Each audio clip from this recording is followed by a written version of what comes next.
हाय दोस्तों, नमस्कार। कैसे हैं आप लोग? आशा करता हूँ आप और आपका परिवार बढ़िया होगा। आज हम बात करेंगे एक कंपनी के बारे में।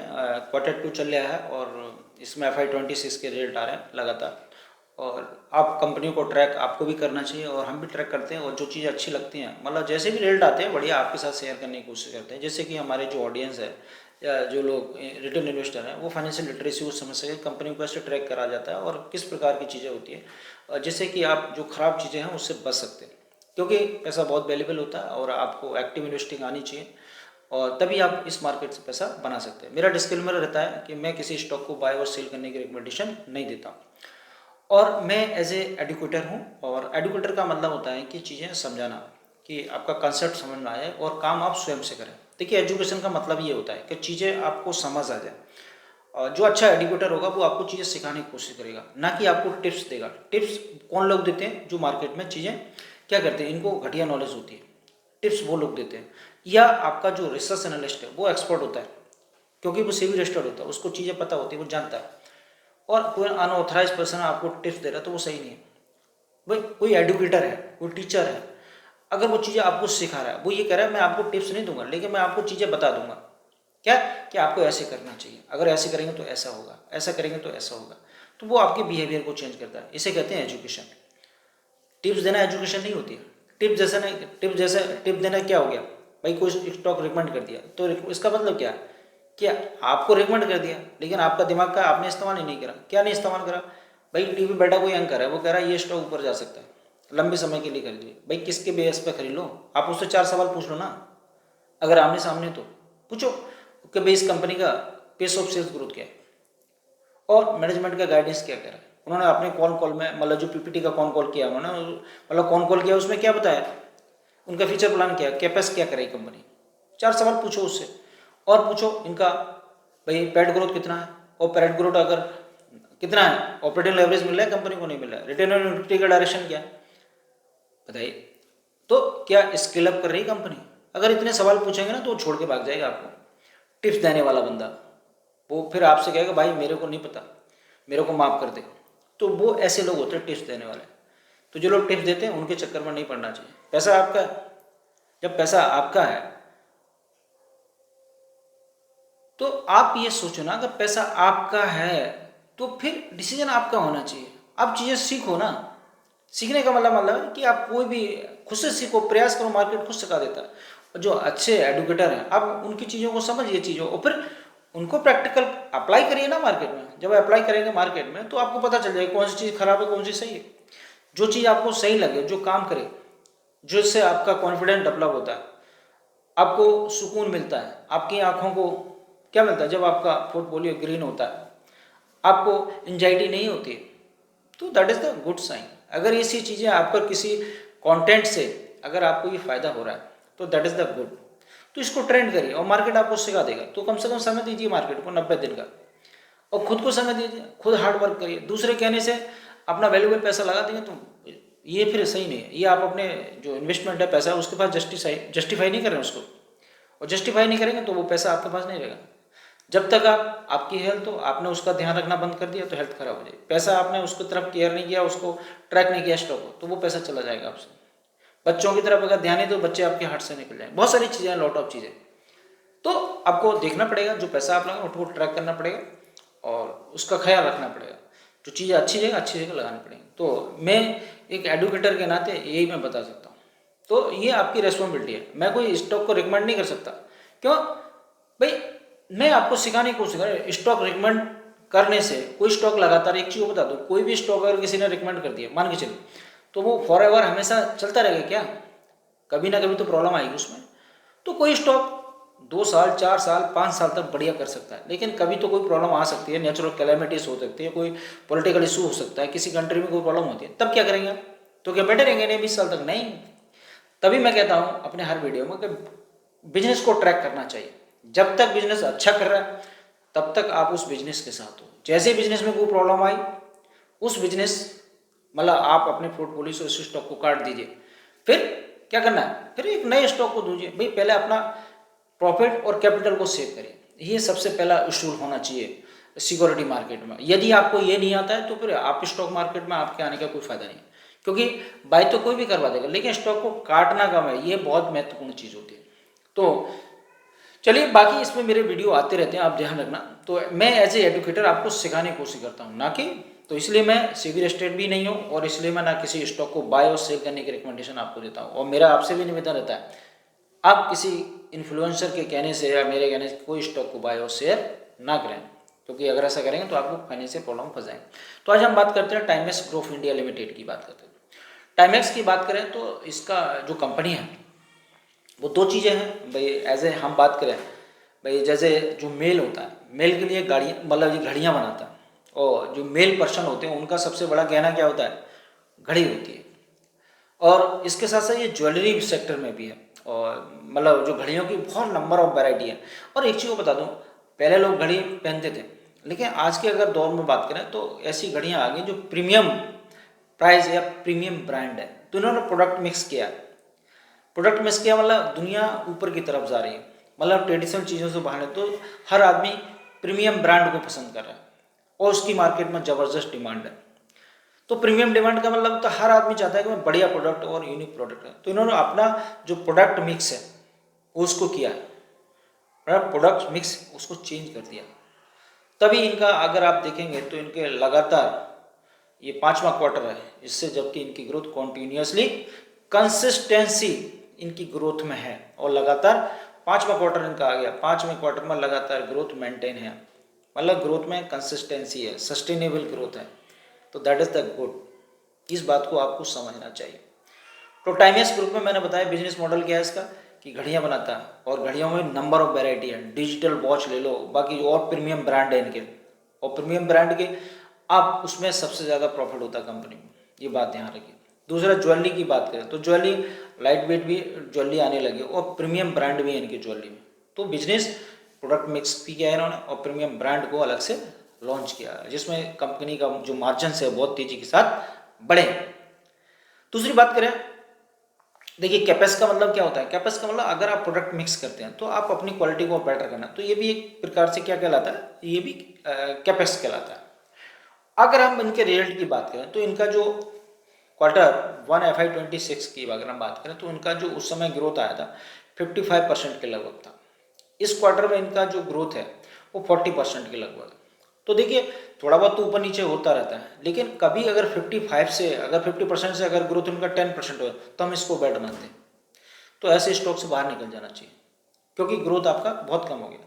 तो 5 या 10% में थोड़ा अंतर रहता है, क्योंकि जब हाई ग्रोथ से आप कर रहे हो तो 2-4% ऊपर नीचे हो सकता है। जैसे मान चलो 55 था, और अब Q2 FY26 की बात करें तो इनका जो मतलब जो रेवेन्यू ग्रोथ है वो कितना 40% है। तो दैट इज द गुड, मतलब उसको मेंटेन रखा है। इबिटा की बात करें तो इबिटा इनका 70% के लगभग ईयर ऑन ईयर है। अगर इबिटा में से जो आपका internet tax and depreciation amortisation minus किया जाए तो आपका पैट निकल आता है। तो इनको पैट भी इनका सही है, इनको ऑपरेटिंग लेवरेज मिल रहा है लगातार कंपनी को। तो ऑपरेटिंग लेवरेज भी मिल रहा है कंपनी को। दूसरी एक चीज़ बता दूं, ऑपरेटिंग लेवरेज जब किसी कंपनी को मिलता है आपको पता है उसका डायरेक्शन चेंज हो जाता है, किसका, रिटर्न ऑन इक्विटी का। क्योंकि जो पैट जो ऑपरेटिंग लेवरेज होता है उसमें डायरेक्ट रिलेशन होता है किसमें, रिटर्न ऑन इक्विटी में। रिटर्न ऑन इक्विटी का डायरेक्शन पॉजिटिव डायरेक्शन में चला जाएगा अगर आपका ऑपरेटिंग लेवरेज, अगर उस कंपनी को। मेरा एक वीडियो बना हुआ है इस पर, earning power, PAT growth and return on equity, इन दोनों का कॉम्बिनेशन क्या होता है तीनों का, और मैनेजमेंट का गाइडेंस। तो उसको अगर समझना हो तो उसको देख सकते हैं। दूसरी बात करें इनका H1, मतलब आधा ईयर जा चुका है। H1 का मतलब होता है कि हाफ क्वार्टर जा, 6 मंथ जा चुके हैं।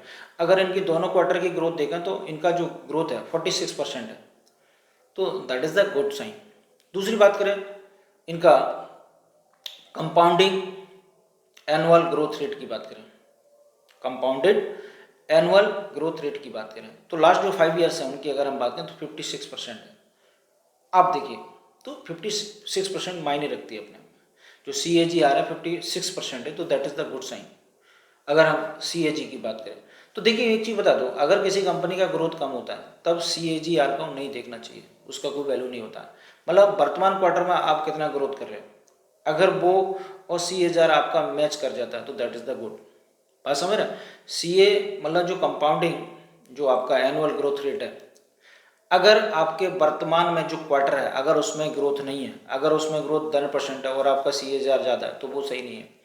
CAGR कब बढ़िया होता है? जब आपके क्वार्टर में भी ग्रोथ आपकी हाई हो और CAGR भी अगर आप उससे मैच करता है, आपका कंपाउंड एनुअल ग्रोथ रेट जो मैच करता है, तो CAGR की बात करें तब ये वैल्यूएबल होता है। अगर इसके साथ मर्ज करते हैं तब इसका कुछ परिणाम निकल सकता है, तब ये कंपनी को हमें इंडिकेशन देता है कि that is the good company for investment.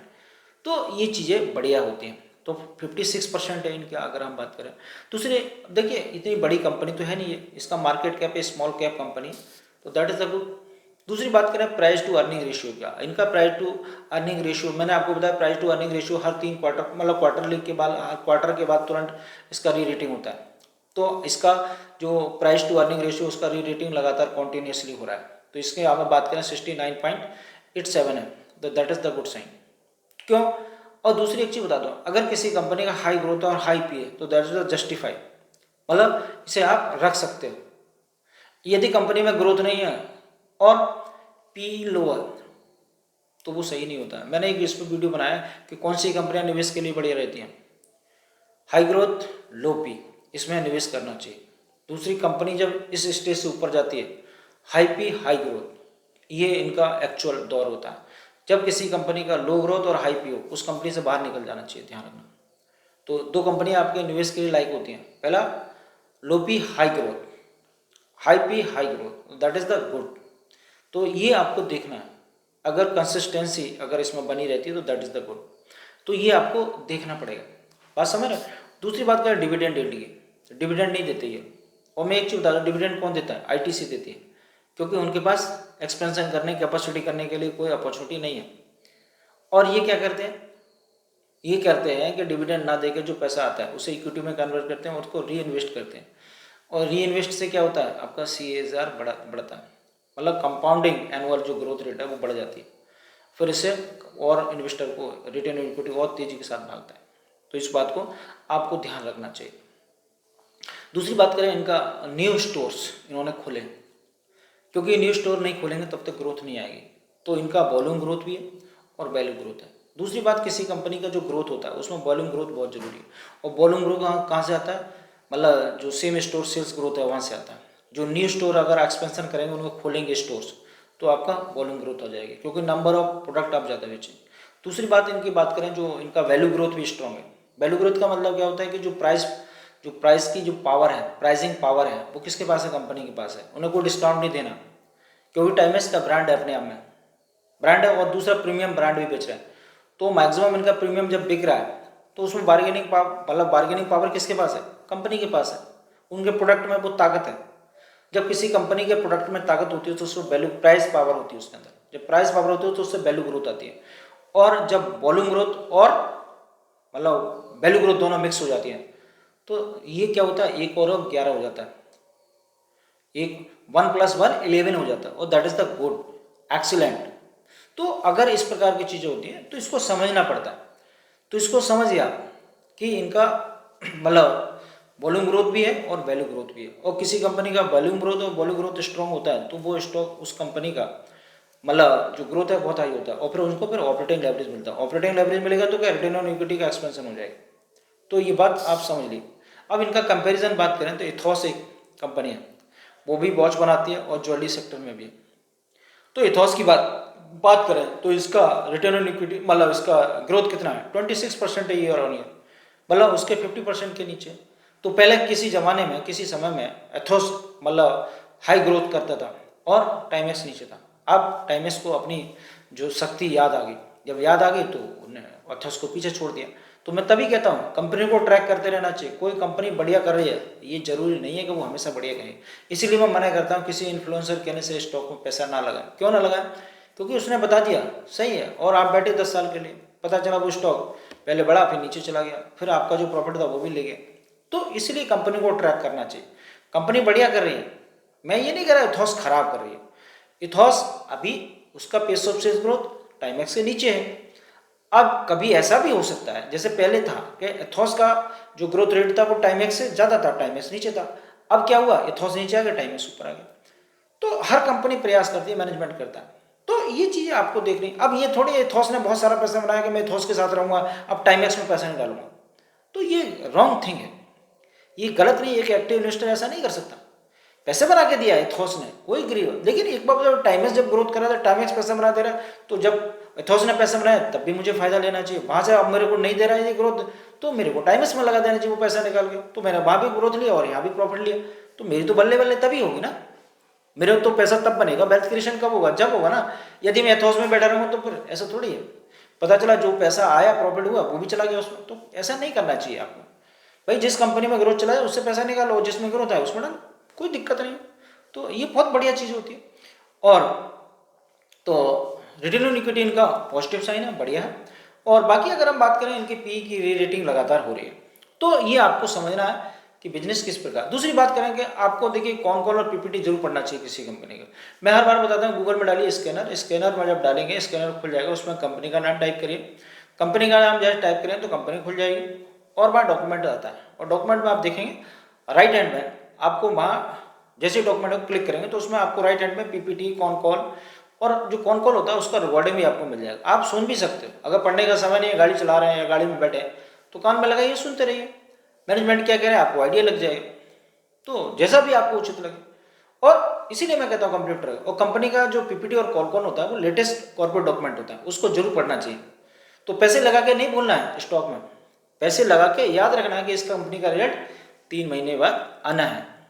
और जब रिजल्ट है तो उसको पढ़िए, आपको लगता है कंपनी बढ़िया करे तो उसमें स्टॉक में और पैसा लगाइए, जब और पैसा लगाएंगे तो और रिवॉर्ड करेगा। जब आपको लगता है रिजल्ट खराब है, कंपनी ने रिजल्ट ग्रोथ घट गया, सबसे पहले काट दीजिए, तलवार लेके बैठिए, उसे तुरंत काट दीजिए, बाहर निकाल जाओ, जाओगे अच्छा स्टॉक आपने पहले उसे अंदर आने दीजिए।